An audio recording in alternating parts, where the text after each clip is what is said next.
Buenas tardes. En nombre del doctorado en Estudios Urbanos y Territoriales, les damos una cordial bienvenida. Nosotros iniciamos una nueva cohorte mañana, viernes, pero normalmente tenemos un invitado internacional para dar la primera sesión del doctorado y le pedimos al invitado que nos haga una conferencia abierta a la facultad, que es la que hoy estamos haciendo. Para los jóvenes, las personas que no conocen o no tienen información del doctorado, pues este es un doctorado que fue creado en el 2014, pero que pese a haberse creado en el 2014, solo inició actividades en el 2020 en plena pandemia. Ya hemos cumplido 3 cohortes, la actividad académica, ya se han graduado 2 estudiantes, ya tenemos 2 doctorados el año pasado, ya la cohorte primera presentaron el examen de calificación y están desarrollando sus tesis. Los de la segunda cohorte ya presentaron también examen de calificación y son también candidatos a doctor y están desarrollando sus tesis. Y la tercera cohorte, los invitamos, en febrero tendremos examen de calificación y también de 2 defensas de nuevas tesis en el mes de febrero, 17 y 20 de febrero.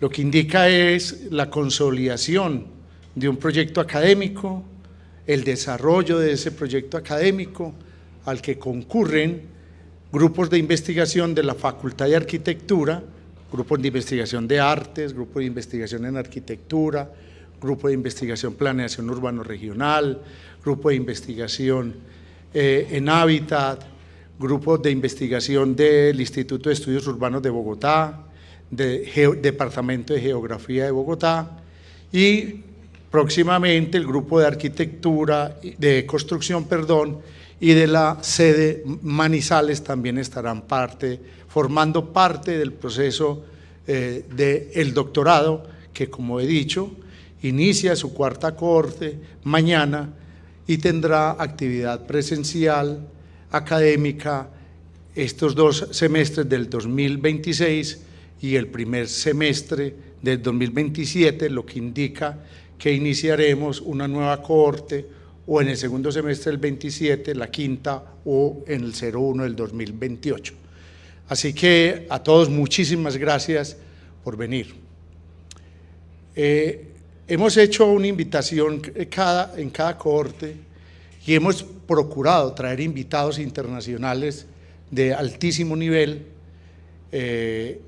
y fundamentalmente latinoamericanos.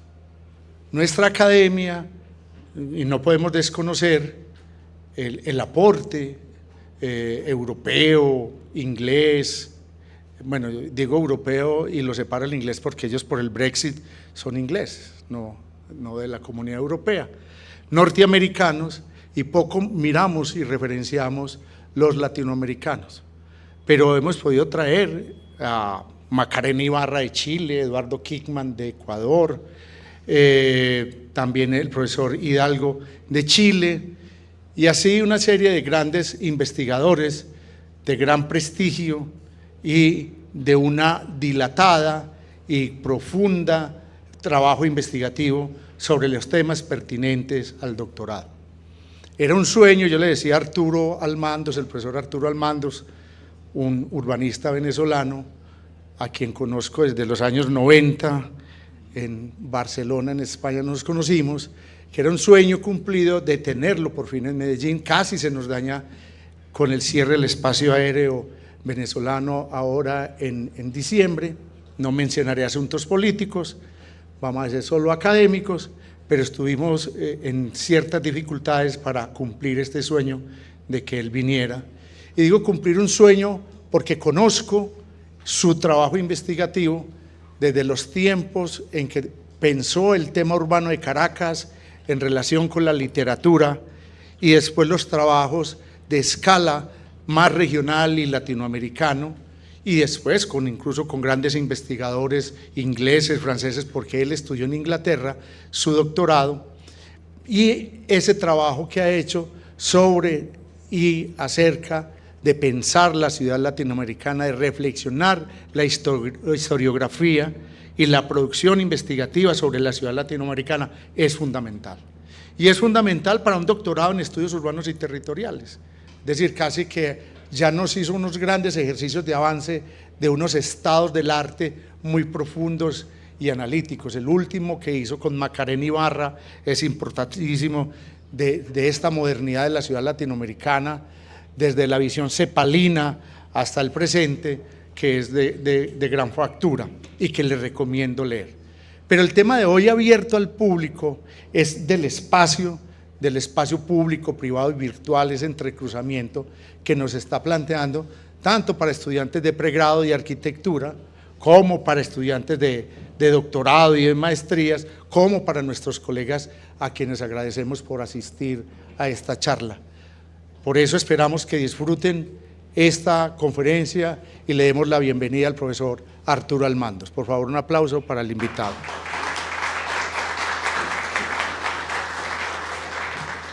Gracias.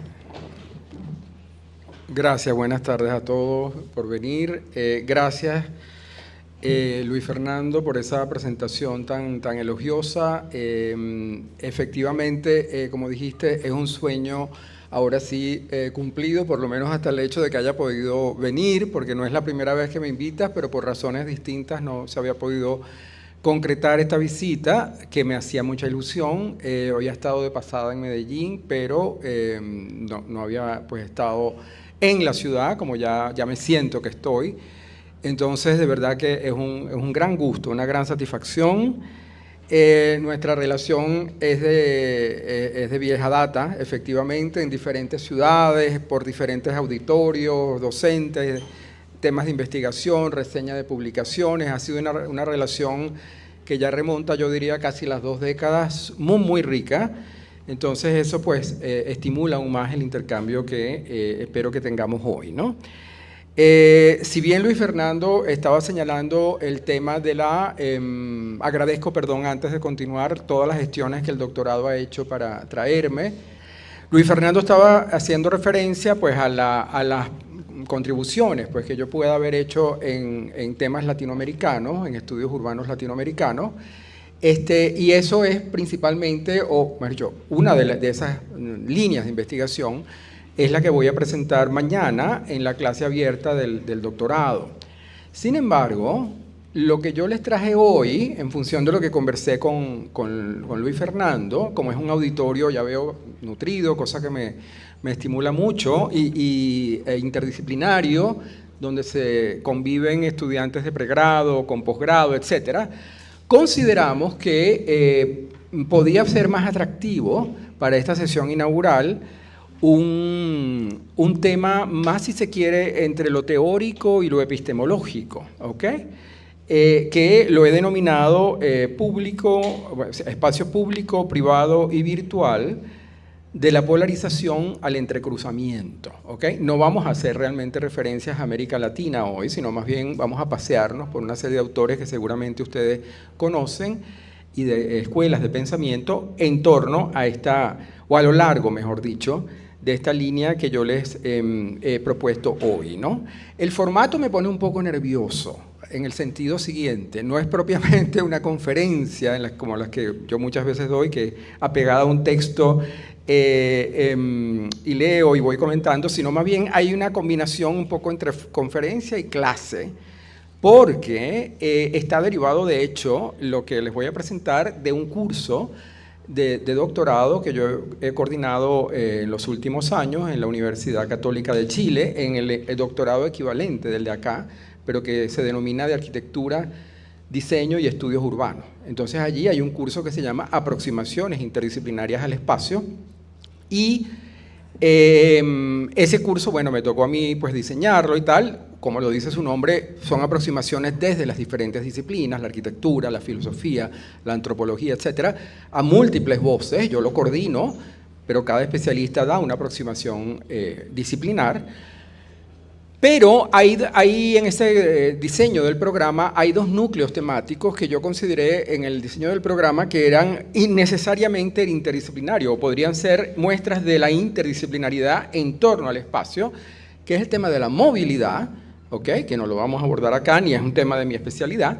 Y otro tema que, bueno, yo he trabajado desde décadas atrás, casi que me inicié en los años 80 en la Universidad Simón Bolívar en Venezuela con un curso sobre cultura urbana, donde se mezclaba justamente el tema de lo público, lo privado, y en esa época no era lo virtual, era lo público y lo privado. Lo virtual apareció después, ¿ok? Entonces me pareció en ese programa pues que ese cruce era interesante de revisar. Ese curso, Dios mediante, pues se va a concretar en un libro que estamos produciendo, que se va a publicar en Chile, en la Universidad Católica, y de ese libro entonces, y de ese curso, es que yo les traigo esta sesión, ¿ok? Que como les digo, es una propuesta más teórica, más epistemológica a ratos, y más de, vamos a decir, crítica de estudios urbanos en general. No quiero abusar del tiempo de ustedes, pero lo programé porque Luis Fernando me dijo que me podía tomar esa licencia para 1 hora y cuarto. Espero no saturarlos, no cansarlos demasiado, pero voy a saltarme algunos pasajes para no abusar del tiempo de ustedes, ¿no? Vamos a ver. Esperemos que esto salga bien. A ver, fíjense un poco para entender la tesis que yo les traigo, ¿no? Como propuesta. Lo público y lo privado, en cuanto a espacios y dominios, han sido claves para entender y caracterizar el modo de vida urbano en las metrópolis modernas resultantes de la industrialización. Partiendo de esa premisa, esta conferencia se propone inicialmente explorar la polarización entre lo público y lo privado, heredada de la sociología alemana de comienzos del siglo XX, posteriormente elaborada por la Escuela de Chicago y la sociología funcionalista en sus aproximaciones a los cambios sociales comportados por la urbanización y la vida metropolitana.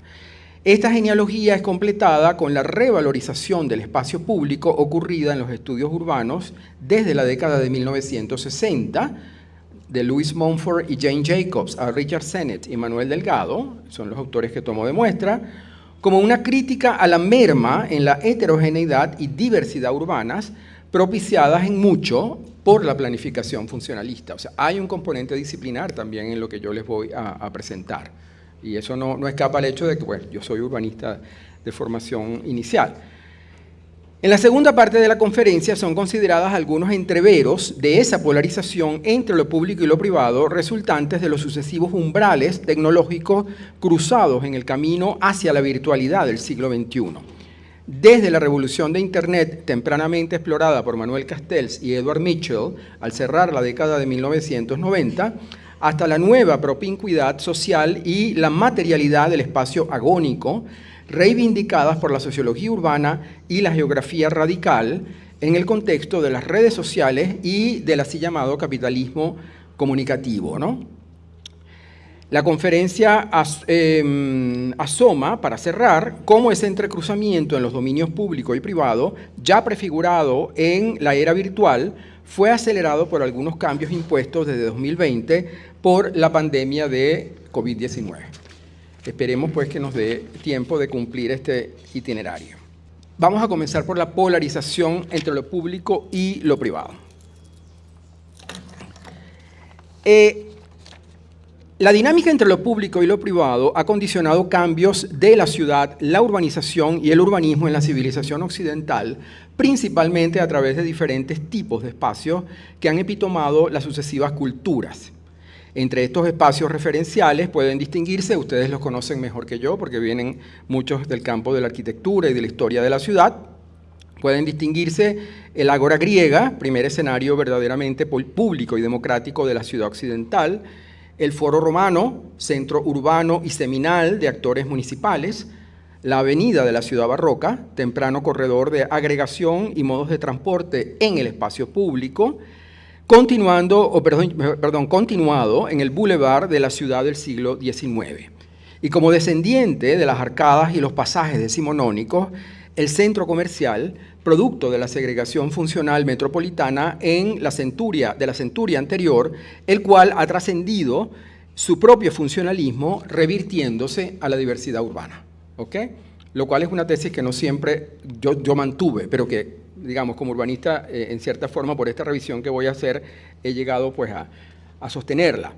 Les he incluido aquí abajo, bueno, algunos elementos de libros de historia de la ciudad, de Wycherley, How the Greeks Built Cities, y abajo una imagen de un espacio público, o si se quiere, a ratos intermedio, emblemático de la ciudad europea, por ejemplo, la Galería Vittorio Emanuele en Milán, ¿no? Que es una cosa que combina el concepto un poco de calle, segregación comercial, pero al mismo tiempo de la publicidad. Entonces, además de esa significación histórico-espacial, lo público y lo privado, en cuanto a dominios, han sido conceptos clave para entender y caracterizar el modo de vida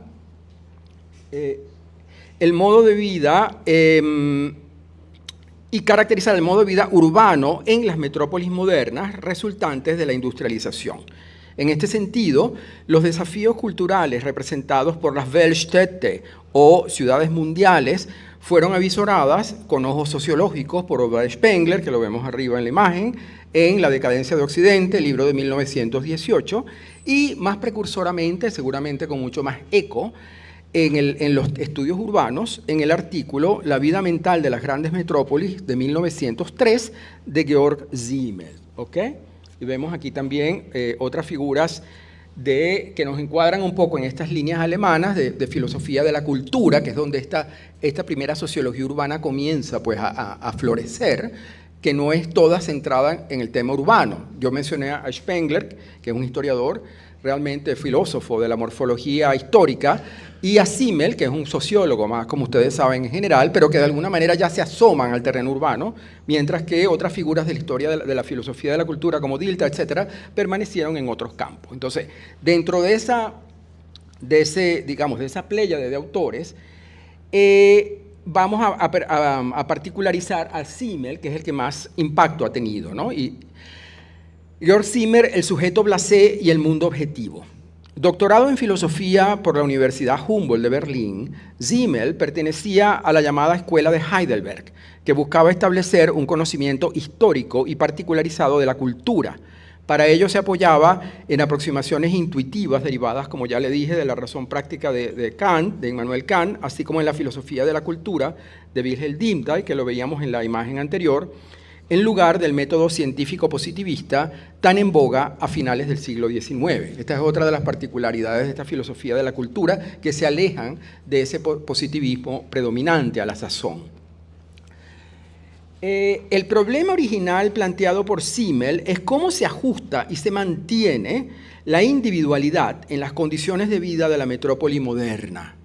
Frente a ello, la base psicológica de la interacción metropolitana viene dada por la intensificación nerviosa y de estímulos en el espacio público, mientras que el mecanismo de defensa, adaptación y supervivencia es la racionalización y el distanciamiento social de las interacciones. ¿Okay?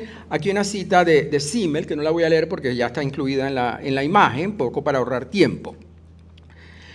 He incluido aquí abajo unas silografías del artista belga Maserel, que son de 1912, que me han parecido ilustrativas un poco de esa contraposición que está en el texto de Simmel, un poco si uno la quiere ilustrar, ¿no? Entre esa individualidad que se confronta con esa cultura objetiva que emerge, que es un poco la cultura que se concreta, se materializa en el espacio público. Por un lado, la racionalización y el distanciamiento resultan de rasgos estructurales urbanos: economía monetaria, segregación funcional, múltiples roles individuales, mercantilización de relaciones, entre otros analizados por Simmel en una de sus tantas obras, pero una obra muy significativa en estos temas, que es Estudios sobre las formas de socialización, que es de 1908. Por otro lado, esa intelectualización y extrañamiento derivan del ensimismamiento de la individualidad, ¿ok? Esto último, a su vez, determina la actitud que él denomina en el texto blasé, ¿ok? Que la podríamos traducir un poco en español como indiferente o indolente, ¿ok? Podríamos decir también abúlico, ¿ok? Cuyo ensimismamiento y absorción de ese sujeto blasé se contraponen a ese mundo objetivo escenificado en la metrópoli, si se nos permite comprimir, ¿no?, obviamente mucho el análisis de Simmel y simplificarlo. La autopreservación de algunas personalidades se logra al costo de devaluar el mundo objetivo en su totalidad, devaluación que al final e inevitablemente arrastra la personalidad individual hacia un sentimiento análogo de inutilidad, señaló Simmel al resaltar la contraposición entre la individualidad del blasé y la cultura objetiva metropolitana. Y esta contraposición, añadió el autor como para explicar la extravagancia en la metrópoli, resulta en la llamada del individuo hacia lo extremo en unicidad y particularización, de cara a preservar su esencia más personal. El individuo tiene que exagerar este elemento personal para poder permanecer audible, incluso para sí mismo, dice Simmel en el texto. ¿Okay? Y he incluido la ilustración de una de las versiones del cuadro El Grito, El Aullido, del artista Edvard Munch, porque me parece que es ilustrativa un poco también de esa individualidad que emerge en un rito, en una manifestación en cierta forma angustiosa también. La Escuela de Chicago, grupos de control social, ¿ok? Seguimos avanzando un poco en esta especie de revisión, este estado del arte, ¿no? Varias consecuencias sociológicas de resonancias contemporáneas pueden ser derivadas de aquel texto seminal de Simmel. Destaquemos dos de ellas.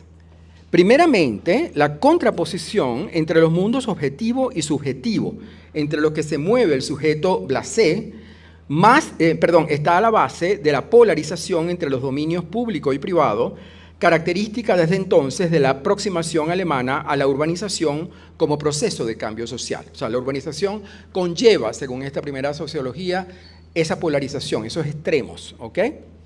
Dejando un vacío, una especie de hueco, de nada in between, ¿no?, entre los dos extremos. En segundo lugar, ese distanciamiento social que circunda al ensimismado sujeto simmeliano es propio de los grupos secundarios que, según Robert Park, líder del análisis de la Escuela de Chicago, compendiado en el clásico libro The City, que se publica originalmente en 1925, ejercen el control social dentro del tejido asociativo metropolitano. En estos grupos secundarios, añadió el autor del artículo original, se llama Sugerencias para la investigación del comportamiento humano en el ambiente urbano. La moda, dice él, sustituye a la costumbre tradicional, así como la opinión pública a la usanza, en tanto mecanismos controladores predominantes. ¿Ok? Atención, esto parece muy remoto, y ustedes dirán, bueno, pero obviamente que eso es así. No siempre es así. Park está escribiendo en la segunda década del siglo XX, ¿ok?, cuando todavía hay mucho de tradicionalidad en la metrópoli. Entonces se está dando un poco este cambio de piel, esta sustitución de un tejido comunitario por un tejido asociativo, donde emergen estos grupos secundarios, que es lo que se quiere resaltar acá. Y se le está dando mucha importancia en el análisis que hace Park a la publicidad, a lo público de la opinión pública, que para nosotros hoy por hoy pues, es una cosa pues, más que familiar, y ahora con las redes sociales pues peor aún, pero que no era del todo así a comienzos del siglo XX en este panorama que está describiendo Park, donde la prensa es lo que él divisa en su horizonte histórico. Pensemos nosotros en las redes, él está viendo como la nueva forma de instauración de lo público. Aquí me permite una breve digresión, no me voy a detener mayormente en esto, pero quería señalar una conexión aquí con la filosofía a través de la figura de Martin Heidegger, el filósofo alemán que, como ustedes saben, está publicando su obra Ser y Tiempo en 1927. ¿Ok? Y en Ser y Tiempo hay una categoría muy interesante que introduce Heidegger, que se llama, es el Das Man, ¿ok? Se hace. lo que se hace, lo que se dice. ¿Okay? Ese se, que es el se impersonal que nosotros utilizamos en español, ese se es muy significativo, porque eso es lo que se impone en lo público, ¿lo ven? Y eso está también contrapolizado a, vamos a decir, lo más personal y lo más individual que está en la obra del primer Heidegger, el de Ser y Tiempo, que es la angustia del individuo. Entonces, claro, ahí hay unas conexiones que yo traté de, por eso hago la referencia a Heidegger, traté de establecer un poco en mi tesis de maestría en filosofía en Venezuela en el año 92 con una tesis sobre los habitares de Heidegger. Y era un poco la idea de la propuesta de la tesis, era en parte que este habitar de esta primera sociología urbana o esta metrópoli era un telón de fondo de ese habitar de Ser y Tiempo, ¿ok? Era una tesis bastante debatible quizás en filosofía ortodoxa, pero bueno, ese fue el ejercicio que me propuse, seguido por los habitares del segundo Heidegger, que es un poco lo que vemos abajo, un habitar más poético, más vinculado más bien a lo antiurbano, al ruralismo que impregna la obra de Heidegger. Y la otra digresión que me permito aquí es un poco para extender el punto de lo que plantea Robert Park, en este artículo y en otros artículos también de su obra, como que no se está oyendo bien del todo, el tema de la región moral, de moral region, que él plantea es que en la metrópoli no solamente se segrega en términos funcionales, en términos, vamos a decir, comerciales, residenciales, sino en términos de afinidades de las poblaciones, de lo que ahora llamaríamos también, sobre todo en Medellín, ¿no?, las tribus urbanas. ¿Lo ven? Entonces, este concepto de moral region es un concepto, a mi juicio, muy significativo, que ya está también en The City en general, en el libro, ¿no? Pero está en la obra de Park principalmente. Y tiene que ver también con el dominio de lo público. Es donde la gente se reúne no para trabajar, no porque viva allí, sino para compartir, para disfrutar la diversidad urbana que se permite. Entonces, es un concepto muy interesante que yo lo rescato siempre cuando se habla de este tema. A mí me parece que es bastante ilustrador. ¿Ok? Como un epílogo, que no epígono, de la Escuela de Chicago, el clásico artículo de Louis Wirth, que vemos aquí en la imagen, Urbanism as a Way of Life, que es el urbanismo como modo de vida, que es de 1938, ya tardío en la Escuela de Chicago, pero que se puede integrar al grupo, resaltó que la proliferación de grupos de control social que mediatizan la interacción entre individuos resultaba característica del dominio público en la metrópoli emergente. Y añadió Wirth que las masas de hombres en la ciudad están sujetas a la manipulación por medio de símbolos y estereotipos y son conducibles por individuos que trabajan a distancia u operan invisiblemente detrás de la escena a través del control de los instrumentos de comunicación. ¿Lo ves? Muy interesante este planteamiento porque además nos recuerda algo de una de las paradojas que ya está planteado en la obra de Simmel y está más analizado en la obra de la Escuela de Chicago, que es esta idea de la metrópoli o de la gran ciudad como liberadora, como centro de la diversidad y por ende de la libertad, ¿okay? Que es un viejo tema en la historia del urbanismo y en los estudios urbanos. ¿Okay? Es un tema que está en Max Weber también, que lo analiza a propósito de la ciudad medieval. ¿Okay? No olvidemos que Max Weber, que seguramente ustedes lo conocen también, lo veíamos en una imagen anterior, Weber no se enfoca sobre la metrópoli, pero sí se enfoca sobre la ciudad. Y cuando se enfoca sobre la ciudad, privilegia, por decir así, el momento de la ciudad burguesa, de la ciudad burguesa dentro de la ciudad medieval, distinta de la feudal. ¿Por qué? Porque la ciudad burguesa es la que supuestamente permite la libertad con respecto a la servidumbre feudal. Estoy simplificando mucho, por supuesto. Y hace uso de un adagio alemán que dice, el aire de la ciudad hace libre. ¿Ok? Pero eso tiene un costo. Y esto también lo está planteando Chicago. O sea, en cierta forma, el disidente, el diferente, el tonto a veces del pueblo puede ser el genio de la ciudad, porque la ciudad da cabida para lo diverso. ¿Okay? Pero eso tiene un costo, que es lo que nos está diciendo Wirth aquí y lo que dice Max Weber en su análisis de la ciudad medieval. Eso está controlado por grupos. Los grupos de control en la ciudad medieval son, como ustedes saben, los gremios, las guildas, las asociaciones, etc. No es una libertad, no es una individualidad díscola, por decir así, suelta. Es una libertad, es una individualidad que está en estos grupos de control. Entonces, mutatis mutandi, el salto aquí es con respecto a, digamos, a lo que está planteando los grupos de control de Wirth para la metrópoli. ¿Ok? No sé si me explico, pero por ahí van los tiros. Ok, público-privado, ámbitos y conductas. Heredada de la primera sociología alemana y de la Escuela de Chicago, esa contraposición entre lo público y lo privado en la sociedad de masas, mediatizada por los medios de comunicación y los grupos de control social, fue elaborada posteriormente en obras de la sociología funcionalista norteamericana. Destacaron en este sentido The Lonely Crowd, de 1950, la muchedumbre solitaria, de David Riesman, seguida por The Urban Process, Ciudades en las sociedades industriales, que es un libro de 1964 de Leonard Reisman, entre otros. Una literatura muy abundante en este tema. Yo creo que también está por allí un autor alemán, Norbert Schmidt-Rellenberg. Al menos dos acepciones de lo público y lo privado pueden colegirse de esta literatura. En tanto ámbito, lo público se concibe como espacio, en principio accesible a todos los miembros de la sociedad. Por contraste, lo privado, entendido como espacio, es solo accesible a determinadas personas o grupos. Sin embargo, y aquí viene la otra acepción, en tanto conducta, la pública es aquella interacción dirigida a la integración parcial, mientras que la privada se propone la integración total. ¿Ok? Nuevamente estoy simplificando.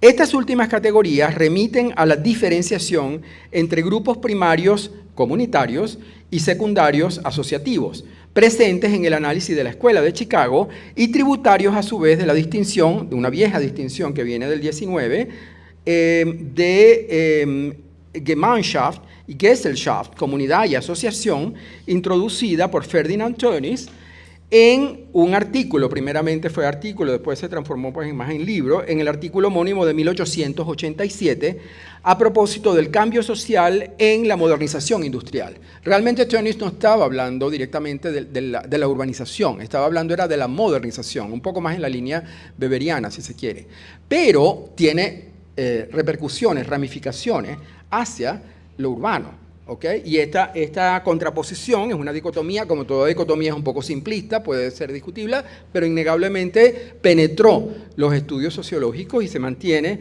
inclusive a lo largo del siglo XX, ya lo vamos a ver. Ok. Si bien existen otras dicotomías asociadas con las rutinas y los tipos de interacciones entre los habitantes citadinos, uno podría decir lo profesional familiar o lo formal informal, puede decirse que los espacios públicos, calle, plaza, y privados, casa por excelencia, pero así también los espacios intermediarios, café, teatro, centro comercial, resultan de esa combinación de aquellos ámbitos y tipos de conductas en recintos de la ciudad. En cierta forma es como una matriz que se genera cuando uno cruza estas dos dimensiones con los diferentes recintos espaciales. Se te pueden generar diferentes combinaciones, ¿no? Tal como Hans Barth hizo notar, es otro autor alemán que está en esta línea de la polarización, es en las grandes metrópolis donde ha ocurrido la radicalización del dominio privado como reacción a una vida pública en la que se dificulta participar. Esto lo está planteando Barth en un texto de comienzos de los 60. Esto debido a factores múltiples, desde el crecimiento desmesurado y la segregación hasta la inseguridad y la disminuida accesibilidad de las edificaciones y espacios abiertos. En buena medida, como consecuencia de esa polarización secular, el habitante metropolitano llegó a ser enemigo de ese entorno urbano, idealizando el bucolismo suburbano, según advirtió al promediar el siglo XX una línea crítica tributaria de la temprana sociología alemana y la Escuela de Chicago, en la que podemos incluir, por ejemplo, autores alemanes como Schmidt-Rellenberg o sociólogos franceses o belgas, no estoy seguro si es belga, de Raymond Leroux. Estoy incluyendo aquí dos imágenes un poco de sabor inglés, si se quiere. Arriba es una imagen eduardiana de primera parte del siglo XX, una postal realmente de la entrada de una tienda de departamentos, Harrods, que está muy consolidada ya para comienzos del siglo, porque ahí tienen una ilustración de un tipo de espacio que está en esa matriz que yo les decía, ¿no? Una tienda por departamento, un magazine, un café, etcétera, ¿no? Son espacios combinados entre lo público y lo privado. Y después la imagen de abajo, que está tomada de un libro de Peter Hall, que ilustra el crecimiento expansivo en Mancha de Aceite de Londres, ¿ok? Y digo, la referencia es inglesa, ¿por qué? Porque en parte esta cultura del bucolismo que estos autores están advirtiendo, que cala mucho en la Europa, en el contexto anglosajón, ya desde finales del XIX, es una reacción en parte a ese crecimiento de la metrópoli con ciertas, vamos a decir, asperezas en la vida pública, y esta es un poco de la línea de interpretación de ese bucolismo desde esa perspectiva. Por supuesto, esto tiene otros componentes, pero innegablemente que en la cultura anglosajona ese elemento suburbano es muy importante también para tratar de evadir la relación, la confrontación, podríamos decir más bien, con la metrópoli. Ok. A ver, pasamos ahora a otra sección que la estoy denominando revaloración del espacio público en la crítica posmoderna. ¿Ok? Desde la década de 1960, no sé si voy viendo el tiempo, pero bueno, quizá me exceda. Desde la década de 1960, el pensamiento urbano angloamericano asomó una crítica a los efectos del funcionalismo preconizado por los congresos internacionales de arquitectura moderna. Como ustedes saben, su manifiesto quizás más conocido fue la famosa Carta de Atenas, junto a la planificación urbana segregacionista sobre la ciudad contemporánea y sus espacios públicos. ¿Okay? De allí viene un poco una de las raíces de la crítica. Aunque muchas veces de manera tácita o sobreentendida, ello está presente a lo largo de The City in History, que es un libro de 1961, que es un gran manifiesto de una historia urbana, digamos, diletante, pero fue un libro de grandísimo impacto a mediados del siglo XX, de Louis Montfort, que, como ustedes seguramente conocen, es un erudito, un gran humanista del urbano, más no es un historiador de formación, ni tuvo una formación académica concluida, cerrada, especializada. Fue un gran humanista, diría yo eso, un gran diletante, ¿no? El dirigido y con frecuencia tendencioso discurso del erudito estadounidense apunta a una advertencia humanista sobre la modernidad industrial y sus efectos inquietantes, plasmada en las seculares metrópolis expansivas, plagadas de funcionalismo y segregación de automóviles y suburbios. Por supuesto, esto es 4 palabras sobre la obra de Montfort, que es formidable. Toda una admonición sobre la diáspora de los atributos cívicos tradicionales y comunitarios, la cual resonaría en la crítica a lo que posteriormente se va a denominar las ciudades mecanizadas por parte del historiador británico Arnold Toynbee a mediados de los años 70. Vemos a Toynbee que no trabaja directamente el urbano en la imagen. Si bien confundiendo las tradiciones de la planificación regional de Montfort con otras corrientes de entre siglos, esa crítica atraviesa La muerte y vida de las grandes ciudades americanas, que es un libro de 1961 de gran impacto, de Jane Jacobs, que vemos en la imagen también. Este fue un alegato aparecido en el momento y lugar adecuados, lo cual explica su gran éxito, más no su solidez quizás en la compendiar los estudios urbanos. Estoy siendo un poquito herético en esta crítica, pero esa es mi percepción del libro. Apareció en el momento adecuado y a favor de atributos urbanos puestos de lado por el urbanismo funcionalista, tales como la mezcla de usos, la diversidad y la heterogeneidad urbanas. O sea, es una reacción ante ese segregacionismo de la planificación modernista. ¿ok? En este sentido, la autora hace explícito lo que ella llama el principio, cito, este principio omnipotente es que las ciudades necesitan una más densa e intricada diversidad de usos que se sostengan y apoyen unos a otros, tanto económica como socialmente. A mi juicio, dice ella, las áreas urbanas desgraciadas y desafortunadas lo son porque carecen de esta particular especie de soporte mutuo, precisó la divulgadora americano-canadiense. Esa visión crítica de Jacobs, afincada en distritos neoyorquinos, solamente el contexto prácticamente de las manzanas centrales en Manhattan y otros distritos, afincada en esos distritos, incluyó la denuncia sobre la aparente publicidad del centro comercial y cultural por contraste con la diversidad original y genuina de lo que en la tradición inglesa, por lo menos, se llama la High Street, o sea, las calles principales, ¿no? O la calle mayor, como la pueden llamar en España.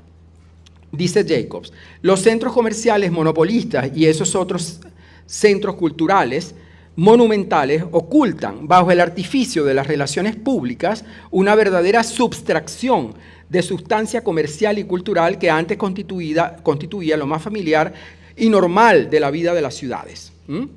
Añadió la activista, pecando a mi juicio de una cierta miopía ante artefactos temáticos, ciertamente, que habían llegado para quedarse en la ciudad del siglo XX. Pero, innegablemente, que tuvo en su momento, para ustedes, para todos aquí en esta sala, yo creo que ya para nada es ajeno un centro comercial.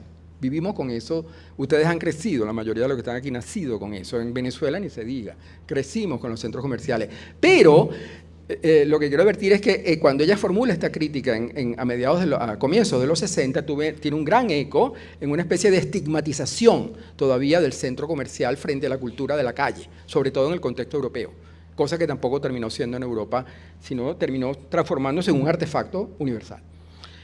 Entonces hubo una cierta miopía, a mi juicio, en Jacobs. Richard Sennett y el declive de lo público. La dicotomía pública-privada fue revisitada y recompuesta varias veces en la literatura del último tercio del siglo XX, principalmente en la obra de Richard Sennett. Desde la década de 1970, el sociólogo estudiado en Chicago pasó a ser la voz cantante de la crítica a la ciudad mediana estadounidense, estructurada por suburbios de clase media, centros comerciales y clubes. El pensador partió de la sociología urbana y de la psicología social, con planteamientos tan controversiales como que el adolescente debe confrontar el centro de la ciudad diverso y heterogéneo para alcanzar su propia adultez. ¿Ok? Así lo planteó en este libro, cuyo título en inglés es muy significativo, The Uses of Disorder, que es de 1970, que lo tradujeron al español como Vida urbana e identidad personal, apareció en el 75, donde advirtió sobre la desvalorización de los espacios intermediarios típicamente urbanos por contraste con el suburbio que ofrece, según Sennett, una simplificación del medio ambiente social. Y estoy incluyendo abajo una imagen tomada también de otro libro de Peter Hall, de la famosa unidad vecinal, ¿okay? Que es como la célula, por decir así, del crecimiento suburbano en las ciudades medias norteamericanas, porque hay una crítica más o menos explícita realmente, no directamente a la unidad vecinal, pero a esa cultura suburbana en la obra, en esa primera obra de Sennett, que es un Sennett más sociólogo. ¿Ok? Acercándose más tarde a los estudios culturales, Sennett se adentró en recorridos históricos para poner en perspectiva los desbalances seculares entre lo público y lo privado, así como sus espacios intermediarios, el café, el club, el centro comercial, entre otros, con respecto a metrópolis de la Ilustración y del siglo XIX. Aquí es más el Sennett historiador cultural que ya está apareciendo, ¿no? Con resonancias del blasé de Simmel y de Riesman, en The Fall of Public Man, que es un libro de 1978, Sennett contrapuso lo que él llama el terreno íntimo al espacio público muerto, donde se han perdido los rituales en las ciudades contemporáneas. Dice él, el espacio público muerto es una razón, la más concreta para que las gentes busquen en el terreno íntimo lo que se les ha negado en un plano ajeno. El aislamiento en medio de la visibilidad pública y la enfatización de las transacciones psicológicas se complementan mutuamente, sentenció el sociólogo. Obviamente que hay mucho aquí también de la resonancia de la polarización público-privado de la sociología alemana, de la cual Sennett, por cierto, fue uno de los grandes divulgadores en su obra, sobre todo como editor de los clásicos textos de la sociología alemana, ¿no? No, estoy bien acá. Posteriormente, revisando las nociones de público y privado en tradiciones culturales y momentos del urbanismo, en La conciencia del ojo, el diseño y la vida social de las ciudades, que es un libro de 1990, Sennett mostró históricamente cómo fueron construidos lo que él llama los muros para resguardar las diferencias sociales en los espacios públicos y en la ciudad moderna en general. Al tiempo que trivializan la experiencia urbana, esas barreras tornan los espacios en lo que él llama bland, que podríamos traducir como anodinos, ¿no? como insignificantes realmente, y evidencian, o banalizados, y evidencian el temor a la exposición vulnerable. Fíjense, ya hay aquí un temor a la exposición. Y al reconstruir las nociones de lo público y lo privado en tradiciones culturales y momentos del urbanismo, Sennett entroncó la contraposición moderna de interior-exterior en la dicotomía que viene de Tönnies, Gemeinschaft y Gesellschaft. ¿Ok? Bueno, voy a brincarme aquí un pasaje para no abusar del tiempo. Partiendo de la distinción entre ville y cité, refiriendo la segunda en general a las formas de vivir, concebir y representar la primera, en Construir y Habitar, que es de 2018 y que es la tercera parte de su proyecto pragmatista sobre el Homo Faber, Sennett acentuó la crítica al urbanismo secular desde la perspectiva de lo público. Dice él, los creadores de la ciudad del siglo XX trataban de conectar lo vivido con lo construido. Eran lazos frágiles que se rompían fácilmente. En el siglo XX, cité y ville se distanciaron una de otra en la manera en que los urbanistas pensaban y acometían la construcción de las ciudades. El urbanismo se volvió una comunidad cerrada, sentencia, o fustiga más bien, Sennett. ¿Ok? Aquí brevemente una conexión con, no me lo quise saltar, con Sennett. Quizás la obra más particular de Sennett que está en esta línea es la famosísima, a finales de los años 90, Carne y Piedra, que es la relación del cuerpo con el espacio público también, en buena medida, trata de eso.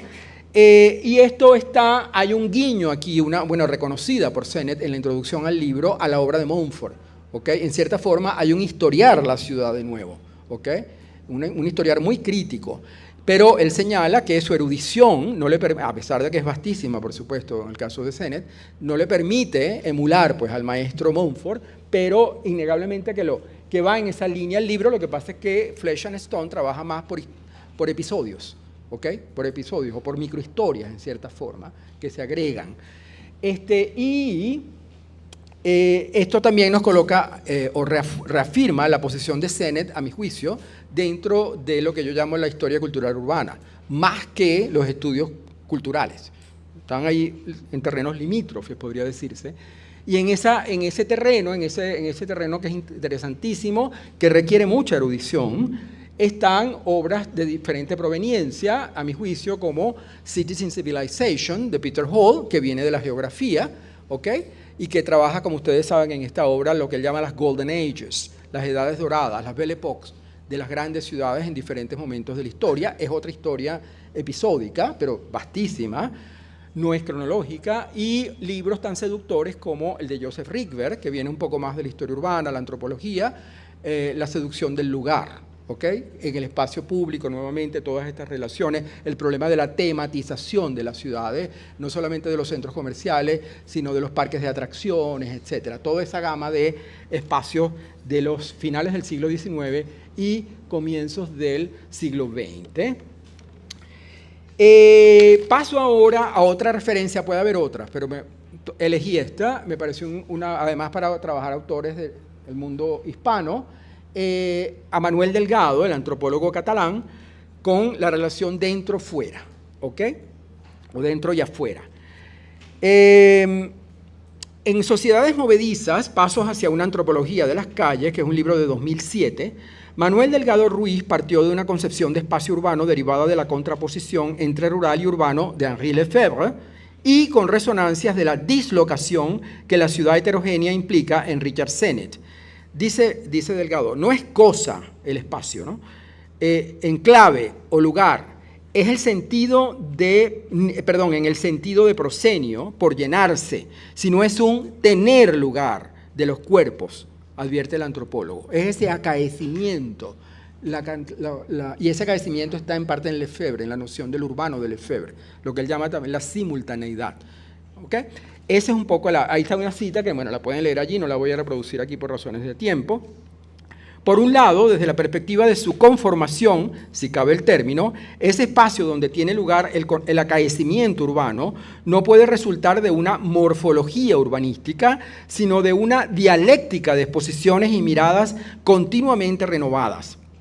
Tampoco debe ser asimilado a lo que él llama los espacios de calidad, que controlan las interacciones, como advirtiera el mismo Delgado en otro libro suyo, Memoria y Lugar, El espacio como crisis de significado, de 2001, cuestionando los designios de los teóricos del urbanismo como Amos Rappaport y Kevin Lynch, que es vamos a decir, un nombre sagrado en la historia del urbanismo, de esta crítica posmoderna, pero que él lo desmitifica aquí también porque el urbanismo se ha excedido, por decir así, en tipificar los espacios donde debe tener lugar la interacción. Y ese es para Delgado el elemento fundamental. No el recinto. Por otro lado, contemplada desde su dinámica polarizada, la espacialidad de Delgado contrapone el dentro y el afuera. En este sentido, el antropólogo catalán elabora y actualiza la antinomia privado-público o entre las culturas subjetiva y objetiva, heredada de Simmel, como ya vimos. Pareciera apuntar a las consideraciones de este sobre la positiva importancia sociológica que tiene el secreto en la conformación de ciertas relaciones concretas, sin desconocer su valor negativo en el dominio ético.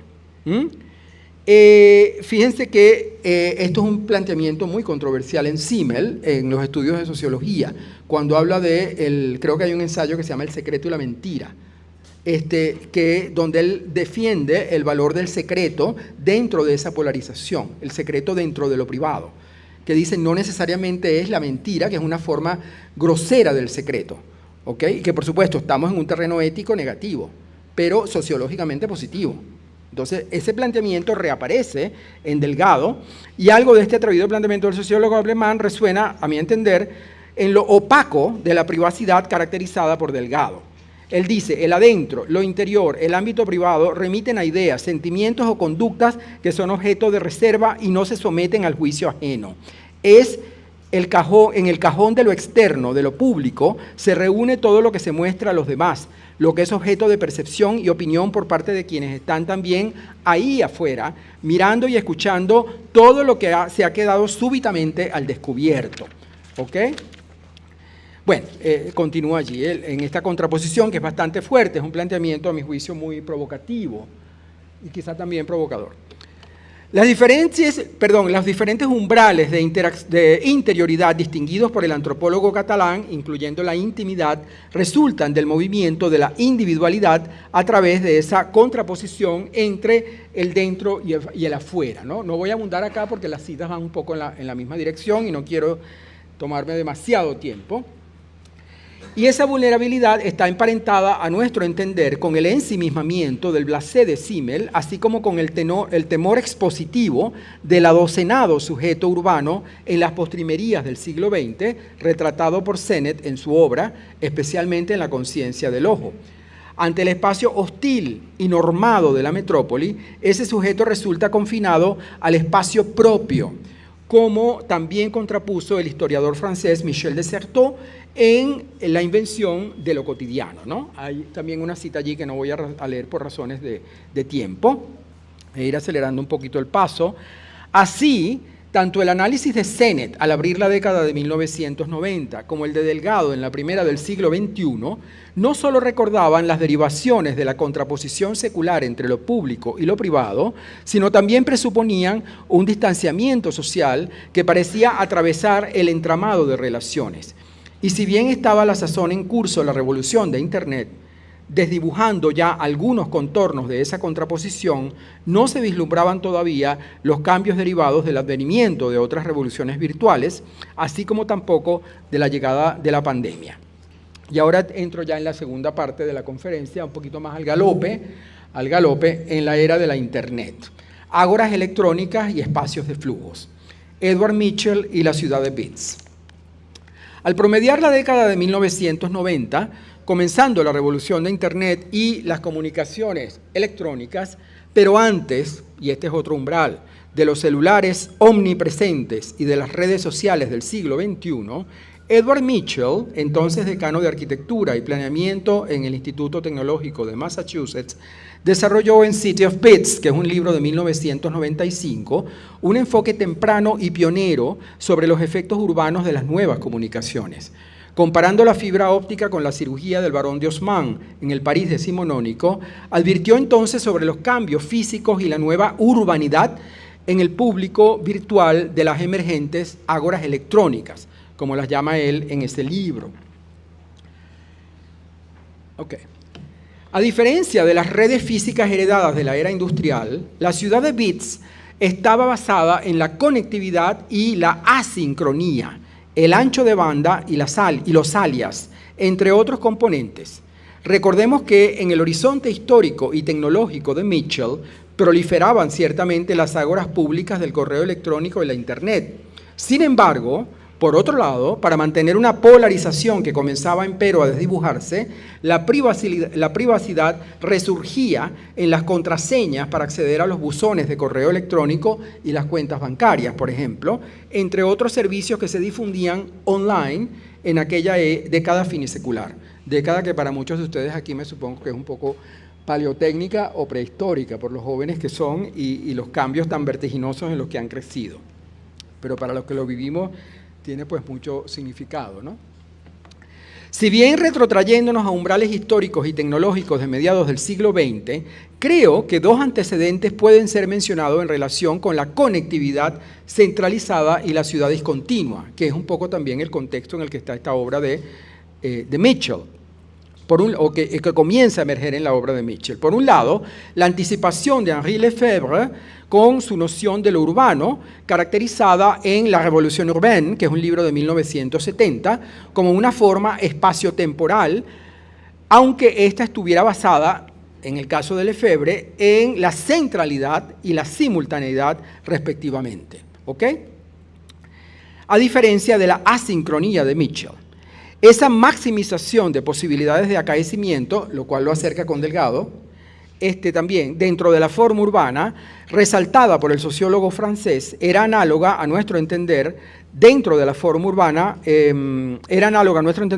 al rasgo definidor analizado por Melvin Weber, que vemos en la parte inferior de la imagen, al concebir la historia del crecimiento urbano como el proceso de búsqueda por facilitar interacción humana, lo que llevó al profesor de la Universidad de California en Berkeley a caracterizar su noción de dominio urbano y local, no como un locus, sino como un ámbito de comunicación.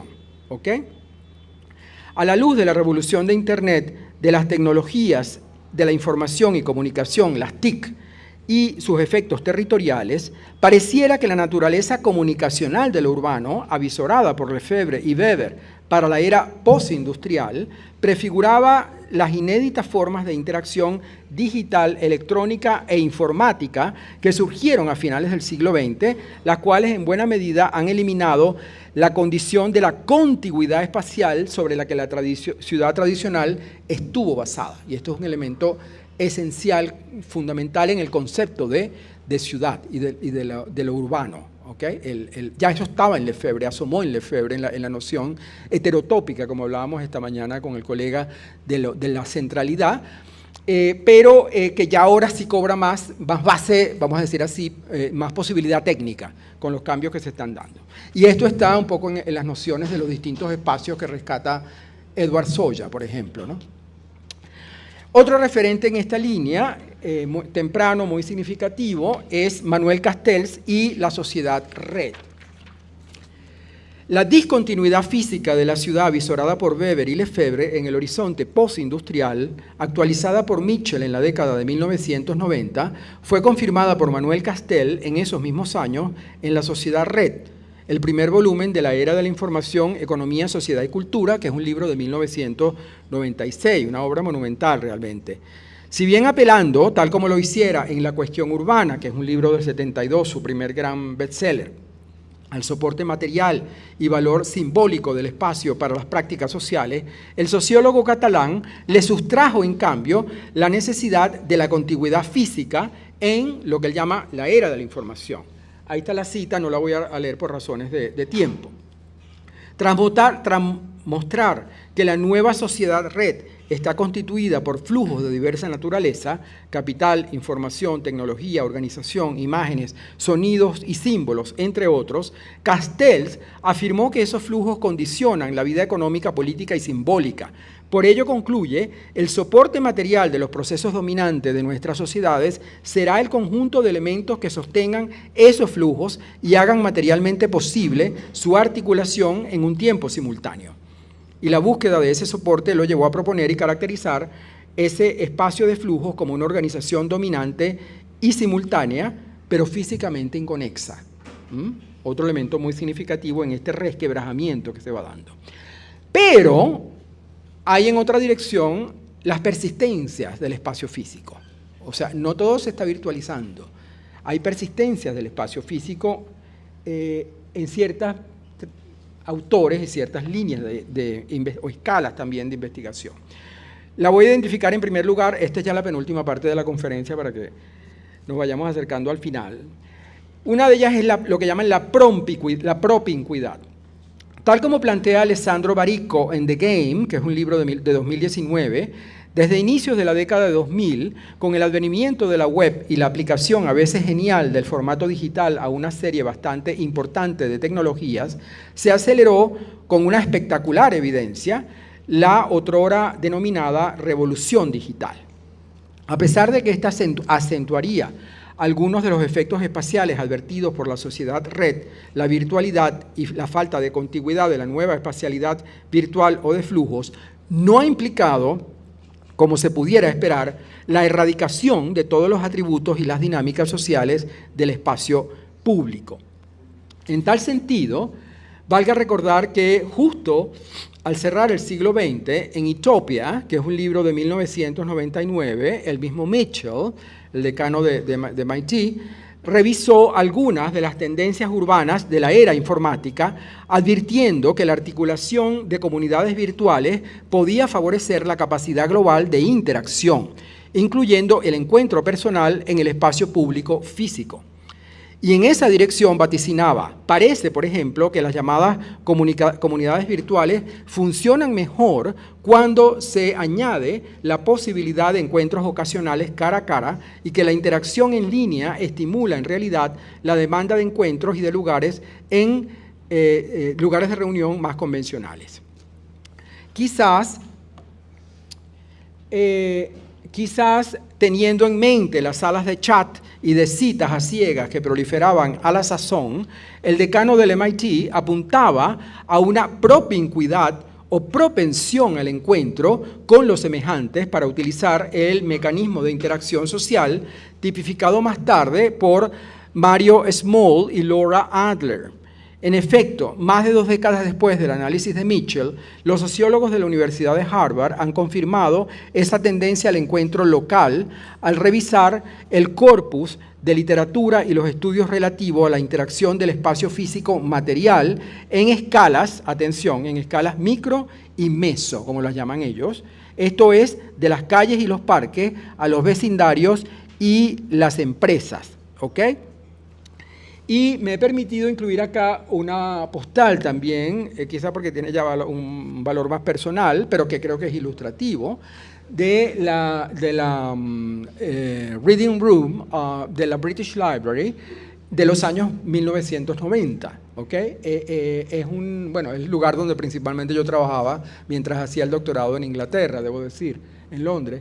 Y en ese espacio se daba un poco esta transición que estos autores estaban dando. O sea, ya estábamos en la revolución de Internet, ¿ok? Ya la gente trabajaba con Internet en sus computadoras, en sus cubículos, pero había un nivel que lo facilitaba el diseño, que es lo que los autores están advirtiendo. El diseño permitía una propincuidad y una interacción desde lo físico, ¿ok? Y yo creo que es algo que mutatis mutandis se da en muchos ámbitos académicos, en muchos ámbitos de lo local, ¿ok?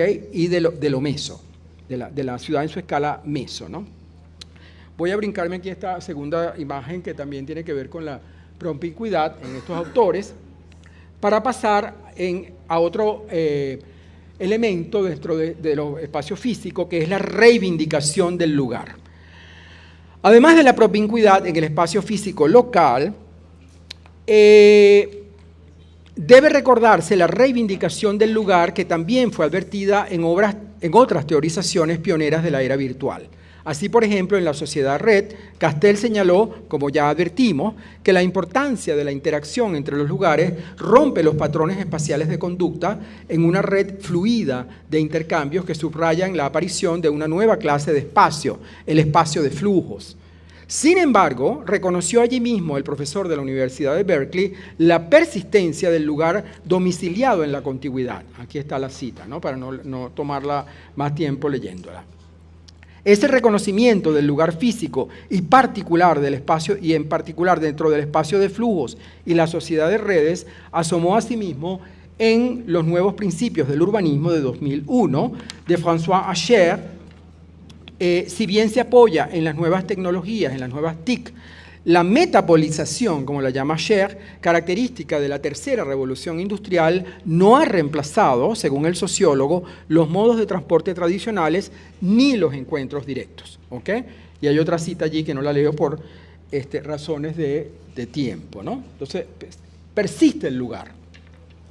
No obstante esa persistencia del espacio físico y el lugar del encuentro local en la era virtual, las tendencias han sido más inciertas al considerar escalas mayores. En este sentido, si bien confirmando la contraposición entre lo público y lo privado, Mitchell se mostró al mismo tiempo cauto ante los efectos desconocidos de la revolución informática sobre las escalas territoriales y las formas asociativas tradicionales. No leo la cita también que está acá. Esas fronteras lábiles, avisoradas por el autor de Utopia, estaban llamadas a desdibujarse aún más con los venideros cambios en las TIC. Al cerrar la primera década del siglo XXI, se cruzaba el umbral de los celulares inteligentes y de las redes sociales, cuya difusión y accesibilidad generalizada han llevado a autores como Keller Easterling a incluirlos en el concepto secular de infraestructura, a pesar de no estar apoyadas en dispositivos fijos. Pareciera como una contradicción, que el concepto de infraestructura remite a la planta, a lo físico, pero ya el celular, según la aproximación que hace la autora, está en esa línea. Y de esta redefinición es sustentada por la autora de Space Statecraft, que es de 2014, con cifras muy sustanciales. Dice ella en una cita breve que me permito leer: la telefonía móvil es la más grande plataforma de distribución del mundo y la infraestructura de banda ancha que la soporta está considerada como un recurso tan importante como el agua. Entre el 2000 y el 2013, el número global de suscripciones de teléfonos celulares pasó de 740 millones a 6,8 millardos, con 3/4 partes de los teléfonos en el mundo en desarrollo. En este nuevo contexto de redes, Neil Brenner, Jessop y Jones también han advertido sobre cambios en los principios estructuradores y las escalas de las relaciones socioespaciales.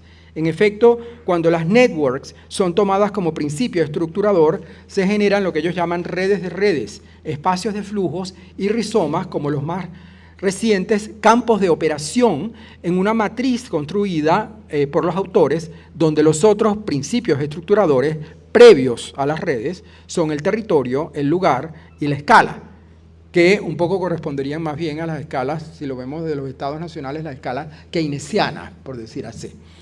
Años 70, hasta los años 70 y en la década de los 80, ¿no?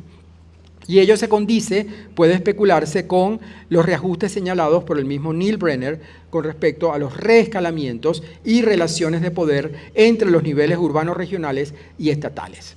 Ya en la penúltima sección, también dentro de la persistencia del espacio físico, quiero advertir sobre la materialidad y teatralidad del espacio agónico. También desde la geografía radical ha habido reivindicaciones de los atributos del espacio en la era virtual, en tanto escenario del cambio social y la contienda política. En este sentido, en For Space, que es un libro de 2005, la geógrafa británica ya fallecida Doreen Massey partió de 3 proposiciones que remiten a una dinámica espacial diversa, a saber, el espacio como producto de interrelaciones e interacciones, de lo global a lo menudo. Segundo, como la esfera de posibilidad de existencia de la pluralidad y la multiplicidad. Y tercero, como permanentemente en construcción, ¿ok? Inacabado. En relación con el carácter dinámico y procesual del tercer principio y estableciendo un paralelismo con la democracia radical, Massey afirma que el espacio debe ser abierto y en buena medida público en el sentido que hemos revisado. En la misma línea de Massey, la concomitancia entre el espacio público y la democracia radical ha sido postulada por el geógrafo británico Simon Springer en The Anarchist Roots of Geography, hacia la expansión geográfica, que es un libro de 2016, con una cita que tenemos aquí que no voy a leer. Springer toma de Hannah Arendt la noción de espacio de aparición, el cual requiere materialidad y visibilidad, añadiendo Springer la teatralidad reminiscente de la concepción de Lefebvre, sobre todo en la revolución urbana, diría yo.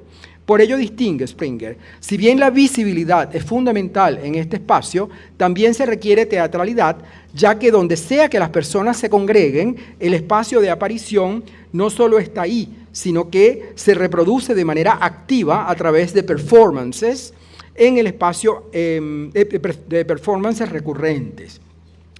Esta reivindicación de la materialidad y teatralidad en el espacio agónico le hacen mostrarse cauteloso, pero no totalmente crítico, sobre la publicidad de los espacios virtuales resultantes de la revolución de Internet, así como el así llamado capitalismo comunicativo, manifiesto sobre todo en las redes sociales. De manera que la materialidad del espacio público parece ser innegociable, por decir así, especialmente en lo concerniente a su valor de palestra para la protesta de aquellos que, por diversas razones, quedan fuera de las redes. Dice Springer, la exclusión de algunos grupos de los procesos democráticos al no obtener reconocimientos en el espacio público subraya la importancia crítica de la materialidad. Y ahora sí, para concluir, y creo que, bueno, no me voy a exceder de más de unos minutitos, el entrecruzamiento de lo público con lo privado, ¿no? Sin buscar precisar cuál sea el reescalamiento espacial o territorial por ocurrir en el futuro, así como tampoco cuáles atributos del espacio físico persistirán, podemos señalar, para concluir, que los sucesivos cambios en la revolución digital, apurados en algunos aspectos por las restricciones impuestas por la pandemia de COVID-19 entre 2020 y 2022, han acelerado el entrecruzamiento y, hasta cierto punto, el entrevero de esos dominios público y privado, polarizados, como hemos visto, en la interpretación temprana de la sociología urbana. En efecto, si bien ya era posible con Internet y las ágoras electrónicas, Zoom, Google Meet y Teams y otras plataformas de encuentros virtuales han propendido a entrecruzar esos ámbitos y conductas desde el mismo lugar, generalmente desde la privacidad de la casa o desde el ámbito privado. ¿Lo ven? Además de los notorios incidentes ocurridos con personas que dejaron escapar escenas intimísimas durante reuniones virtuales de trabajo, las cuales se viralizaron en medio de la avidez de las redes sociales. Me imagino que ustedes se acordarán, hubo un episodio famosísimo, un parlamentario en Canadá que lo pillaron en ropa interior en su casa, en plena sesión del Parlamento, y aquello pues se volvió viral, y otras escenas quizás hasta tragicómicas, ¿no? El entrevero de los dominios pareció confirmarse con las tendencias empresariales y educacionales durante los años pandémicos. Desde el comienzo de los lockdowns, las cuarentenas y los toques de queda decretados en 2020, algunas corporaciones japonesas como Fujitsu comenzaron a reducir su área de oficina en las cities de las metrópolis, dado que mucho del trabajo pasó a ser al espacio privado de la casa con mejor rentabilidad en apariencia. Si bien Facebook proclamó a mediados de 2021 el regreso del trabajo presencial a su sede de Palo Alto, en California, los empleados se negaron, la compañía lo aceptó, reconociendo que el trabajo a distancia es el futuro. Esto todavía en la salida de la pandemia, esto cambió. Si bien a esta proclama se sumaron Twitter y Microsoft como empresas emblemáticas que permitirían el trabajo para siempre, el teletrabajo para siempre, aunque sea de manera parcial, esto está, digamos, todavía en discusión. Hay una tendencia al regreso, pero obviamente que después de la pandemia se marcó, en cierta forma, un cierto desdibujamiento aquí, que yo creo que llegó en parte para quedarse, sobre todo en ciertos ámbitos como el académico. Todo ello marca una tendencia que, allende la contingencia de la pandemia, propende al alojamiento de lo público, sobre todo en sus patrones comportamentales, recordemos lo que dijimos al comienzo, espacio o ámbito y conducta. Estoy hablando sobre todo de lo conductual. Dentro del dominio o ámbito privado, para retomar las distinciones sociológicas establecidas en esta conferencia. Esta tendencia a privatizar, podríamos decir así, el ámbito de lo público, sin prescindir de las connotaciones relacionales de este último, es predicable de la educación y otras actividades alojadas hasta ahora en espacios y distritos funcionales de la ciudad. Y así lo prueban muchos de los cursos académicos que han venido impartiéndose en los últimos años, incluso después de decretado el fin de la pandemia. Y puede decirse también en ámbitos laborales. Nos adentramos así en un terreno social todavía por mapear, el cual seguramente habría fascinado a Georg Simmel y a los sociólogos de la Escuela de Chicago. Muchísimas gracias y disculpen el exceso de tiempo.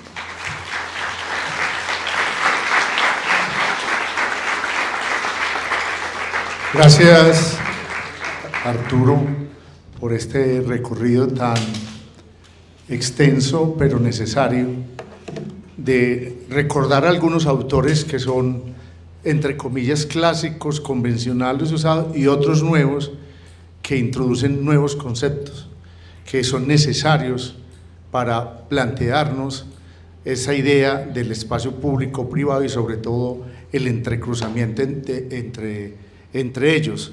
Y sobre todo que hay algunos conceptos que nosotros damos por muy novedosos y que ya están presentes desde los tiempos de la sociología alemana y que siguen tan vigentes y explican elementos del presente, pero que también hay necesidad de mirar. Me llamaba mucho la atención el concepto de propicuidad, que me parece que es necesario poder extender. Bueno, vamos a abrir un campo para las preguntas. Las disertaciones las podemos hacer en cafetería a posteriori, y entonces abrimos un espacio para las preguntas. ¿Quiénes quieren hacer alguna pregunta al profesor Arturo Almandos? La prueba fehaciente de la persistencia del espacio público en la virtualidad es que la necesidad de estar presente aquí face to face, para que no todos, aunque hubo muchas fugas virtuales, vimos muchos leyendo otros textos, viendo redes, otras escenas diferentes a la académica. Hice un paneo, hay algunas fotos y unos registros porque me sirve para mostrar la necesidad de la presencia virtual, presencial, y la permanencia en lo virtual en ese entrecruzamiento. ¿Preguntas? ¿No hay preguntas? Bueno, entonces tendrán tiempo de volver a mirar, queda en el repositorio del canal de YouTube de la facultad la charla. Para aquello que se nos escapó, sabemos que el horario de 2 a 4, el mismo profesor Artur decía, yo nunca almuerzo a estas horas en Caracas, y de 2 a 4 es un horario pesado, duro, para escuchar una conferencia tan extraordinaria, pero queda la posibilidad de volverla a escuchar pausadamente y tomar atenta nota de muchos de los elementos que hay allí planteados para poder desarrollar. Profesor Arturo, muchas gracias por compartir este recorrido que hace sobre unos textos muy valiosos, unos autores y sus diferentes conexiones. Como dice el profesor Luis Fernando, habrá que ver varias veces esta conferencia para después ser como introductoria de esos textos que de alguna forma todos queremos leer en algún momento y hay que buscar espacio para hacerlo. Digamos que en este recorrido que hace sobre las ciudades del espacio público, privado y el virtual, ¿cuál es tu visión también con lo que está en este momento en proceso, que es todo el tema de inteligencia artificial? ¿Lo ves dentro de este esquema de flujos? ¿Lo ves también dentro de esta situación de la materialidad reclamando también como su espacio? ¿O se va a crear una nueva etapa dentro de esta narración que nos cuentes? ¿Qué piensas sobre eso? Gracias. Disculpa. Hay otra pregunta. Vamos a recoger varias. Okay. Vamos a recoger. Allí está Juliet. Acaba de preguntar Carlos David, el profesor Carlos David, y ahora Juliet. Bueno, buenas tardes. Dentro de la conferencia se mencionó los espacios intermedios entre lo público y lo privado. Ejemplo de estos espacios sería el café, el teatro, los parques. Pero cuando se mencionó lo de la virtualidad, y yo viendo también como mi entorno, que es como lo actual, lo que uno ve día a día, me pregunto si este nuevo factor, lo virtual, ha generado nuevos espacios intermedios, o si de forma distinta ha generado como nuevo patrón de conducta en estos mismos espacios. Muchas gracias. Yo soy Juan Pablo Duque, profesor de la Facultad de Arquitectura. Profesor, muchas gracias, y yo quisiera hacer una pregunta muy específica.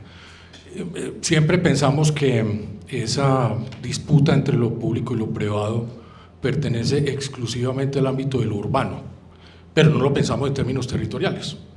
No voy a hacer una disertación para obedecerle a Luis Fernando, pero sí me gustaría que usted nos dijera algo sobre eso. Bueno, gracias. Por un momento me dio temor de que el silencio fuera como un signo de que no había suscitado mucho interés, pero ya veo que por las preguntas que me hacen son preguntas sustanciales, ¿no? Realmente las agradezco mucho. A ver, espérate que el arte primario, lo público, sí. Claro, quería en primer lugar enfatizar lo que señalaba Luis Fernando en su comentario, ¿no? Que sí, yo como sabía que iba a ser un público diverso, no solamente en términos disciplinares, sino también de diferentes edades, por decir así, en los programas, hay muchos de estos autores que creo, al igual que Luis Fernando, que son clásicos que se han olvidado realmente, se han puesto de lado en la necesidad que muchas veces hay de comprimir los programas, obviamente es muy comprensible, de las currículas universitarios, pero son autores esenciales para uno entender conceptos que a veces aparecen como nuevos, pero que tienen raíces viejas, ¿ok? Y hay una literatura que los ha reinterpretado, por supuesto, pero es bueno saber un poco de dónde viene. Entonces, la idea de partir justamente de esta primera sociología alemana, etcétera, aunque Simmel y Benjamin y otros de estos autores son todavía bastante conocidos, pero era un poco como establecer esa genealogía más o menos completa, ¿no? Sí, el tema de la materialidad y de la virtualidad de la inteligencia artificial es una pregunta, vamos a decir así, abismal, no sé cómo calificarla. No tengo una respuesta, no he trabajado realmente el tema de la inteligencia artificial. Creo que es otro, lo que te podría decir es algo, o sea, creo que es otro umbral que yo no cubro acá, ¿ok? Yo trato aquí de identificar un poco Internet, grosso modo años 90, la revolución de los smartphones y de las redes, en cierta forma. Son umbrales que se han ido cruzando y que han ido entreverando, más que entrecruzando, entreverando todas estas relaciones. Pero la inteligencia artificial, yo diría, es otro umbral. Pero tú, en cierta forma, ya asomas algo de la respuesta sobre la materialidad. O sea, la inteligencia artificial, uno podría decir, la podemos incluir por un lado, en esta primera revisión que yo hacía de las tempranas revisiones sobre lo virtual, pero por otra la parte de las reivindicaciones del espacio físico, porque aunque sea un espacio, vamos a decir así, virtual, ella está recuperando una cierta materialidad, la está recreando, y la está recreando en cierta forma con un hiperrealismo, diría yo también. Entonces es un espacio físico, virtual, que puede sonar como una contradicción, que está siendo recreada allí. ¿Okay? Yo creo que hay una nostalgia, si es que cabe aplicar la palabra nostalgia, no, más que nostalgia, un empeño, podría decirse, de la fisicalidad de la inteligencia artificial con respecto a lo físico, al espacio físico. Pero, obviamente, estamos en el terreno de lo virtual, ¿entiendes? Entonces, hay una especie de contradicción allí, no te digo que es una respuesta que satisfaga, pero lo que sí es otro umbral. Es otro umbral dentro de este proceso. ¿Okay? No creo que resquebraje más profundamente la persistencia de lo físico, eso sí. No creo que la resquebraje del todo. El problema de la persistencia de lo físico es, como traté de advertirlo acá, en ciertas escalas. O sea, no podemos decir, no, es que lo físico persiste en todas las escalas, y esto me va a llevar a responder al profesor Duque también. Claro, en lo micro y en lo meso, para utilizar, las escalas de los sociólogos de Adler que yo mencionaba, claro, hay una persistencia, esa persistencia de ese lugar, que también la está en Castel, que está en Asher, etc. Ahora, ¿qué pasa en lo macro? El terreno está por mapear todavía, ¿no? Entonces yo creo que la inteligencia artificial está como dando cuenta de ese mapa, está abriendo un nuevo cuadrante. Es todo muy incierto, ¿no? Ignoto, podríamos decir. Pero es un gran tema. Es más, para una revisión de este texto creo que lo voy a considerar, pero tampoco tengo... El punto es que, claro, para hacer este tipo de revisiones, aunque uno tenga, ciertas ideas y tal, pero ahí tiene que haber una literatura ya desde los estudios urbanos y territoriales que reflexionen sobre esto. Entonces, claro, no sé si debe haber autores ya que están trabajando en este tema desde la perspectiva del urbano. Yo no los conozco todavía. Yo llegué como hasta este umbral, pero es una pregunta fascinante. El tema de los espacios intermediarios. Claro, los espacios intermediarios, claro, esa es una categorización previa a todos estos cambios tecnológicos de las dos últimas décadas del siglo XX. Incluso es una categoría, podemos decir, que no es ni siquiera postindustrial, es una categoría todavía de la era industrial. Que viene entroncada de los espacios históricos de la ciudad, porque fíjate que los espacios a los que se hace referencia es el café, el teatro, la tertulia, etc. Entonces, claro, cuando tú cruzas eso con los nuevos vectores, vamos a llamarlo así, que están definiendo el nuevo campo de este entrecruce, como yo lo he llamado aquí, o del entrevero, yo diría, claro, esos espacios, vamos a decir, esos espacios dentro de su fisicalidad, si es que el término se me permite. A mí no me gusta utilizar términos que no sean de la Academia de la Lengua, pero en este caso es un término más especial que algunos autores lo usan, de esa base material o física del espacio se ve alterada, ciertamente. Porque, por ejemplo, un cibercafé, ¿okay? Que ya es un espacio incluso que se volvió viejo, pero, como ustedes saben, en los años 90 era un espacio de lo más vanguardista, ¿no? Y era como la última moda, pero ya por supuesto pasó. Por la difusión de la tecnología. Pero ahí tienes un espacio donde eso se combina. Tú también asomaste algo de la respuesta cuando dijiste, claro, esos espacios, yo en cierta forma creo que le añaden la virtualidad, bien sea desde las redes, desde la internet, etc., le añaden como una nueva dimensión a esa matriz. Es como si ya la matriz no tiene dos ejes de entrada, sino ahora tiene tres, porque tiene que ver también con el eje o sea, se nos puso ahora en otras dimensiones. Yo ayer estaba viniendo en el aeropuerto en Panamá, tomándome un almuerzo, lo que fuera, me senté en el café y tal, por cierto, estaba revisando el material, entonces veía la dinámica del café, porque hacía tiempo quizá no me sentaba así a comerme una pizza en un sitio. Es una dinámica que no hay propiamente, y me acordé quizás de lo que tú estás preguntando. O sea, las personas estaban sentadas en las mesas, comiendo en una fisicalidad y en una aparente interacción, donde cada uno, por supuesto, estaba ensimismado en un celular. Entonces, no había ninguna condición del espacio del café intermediario, o sea, sí había una condición del espacio del café intermediario, sí la había, por supuesto. Sí estábamos en un espacio quizás intermediario en ese sentido tradicional, pero tenía una dimensión ahora mucho más compleja porque dentro de esos nichos, o dentro de esos nodos, mejor dicho, de las mesas que estaban en el café, se abrían vectores hacia un espacio virtual, muchísimo más vasto. ¿Lo ves?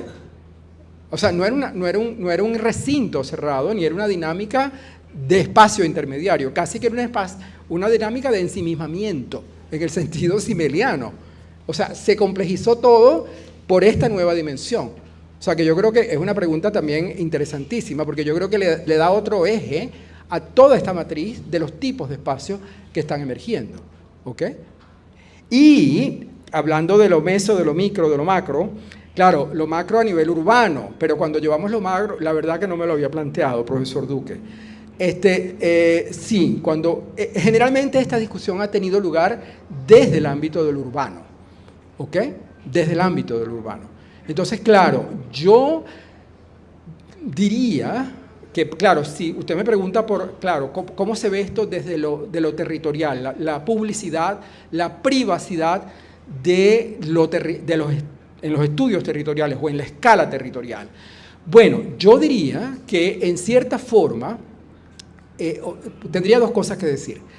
Una de ellas es la línea de análisis que ha desarrollado la así llamada geografía del capital, que es un poco, yo la mencioné muy de pasada aquí, con estos autores, sobre todo Neil Brenner, que es digamos, el estudioso del urbano, creo que su formación original es sociólogo, ahorita está en Chicago, que es el que ha desarrollado los procesos de reescalamiento, ¿ok? Y estas nociones de las redes que han sustituido al territorio, al lugar, etcétera, y estas redes de redes. Claro, yo creo que una de las dimensiones, no digo que sea fundamental en el análisis que él está haciendo, pero una de las dimensiones que ese reescalamiento que ha hecho Neil Brennan en su obra tiene que ver con esa, podríamos decir así, esa publicidad del espacio, del territorio, es extraurbano, es supraurbano.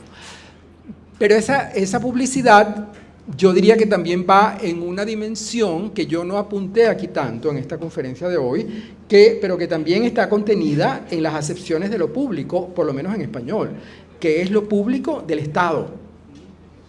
¿Ok? Lo público y lo privado. ¿Qué quiero decir con esto? Que claro, en la escala territorial, si uno fuera a ver, como usted plantea, estas contraposiciones en una escala territorial, necesariamente, creo yo, tendría que añadirle la dimensión de lo público en la relación con la administración pública o privada. ¿Ok? Porque ahí tiene que ver régimen de propiedad de la tierra, alcance de las normativas. Eso tiene que ver con lo público, eso connota lo público también en un sentido legal y administrativo. Y eso yo no lo he tocado para nada aquí, ¿lo ve? Pero es una dimensión que está allí. Y creo que el reescalamiento que se está desarrollando, esta geografía del capital, en cierta forma, no digo que lo plantee de manera central, pero en cierta forma apunta a esa dirección, apunta a esa por ejemplo, al tema de la relación entre el gobierno central, o el Estado, mejor dicho, y lo local, o el supraestado, que es lo que más ha desarrollado, por ejemplo, Neil Brenner, la relación entre el supraestado en el contexto europeo de la Unión con respecto al Estado nacional keynesiano. ¿Lo ve? Ahí hay una relación público, yo no sé si público-privado o público-local. ¿Lo ve? Que es muy interesante, seguramente estos estudiosos lo están desarrollando, pero ciertamente acá yo he trabajado hasta la escala de lo urbano.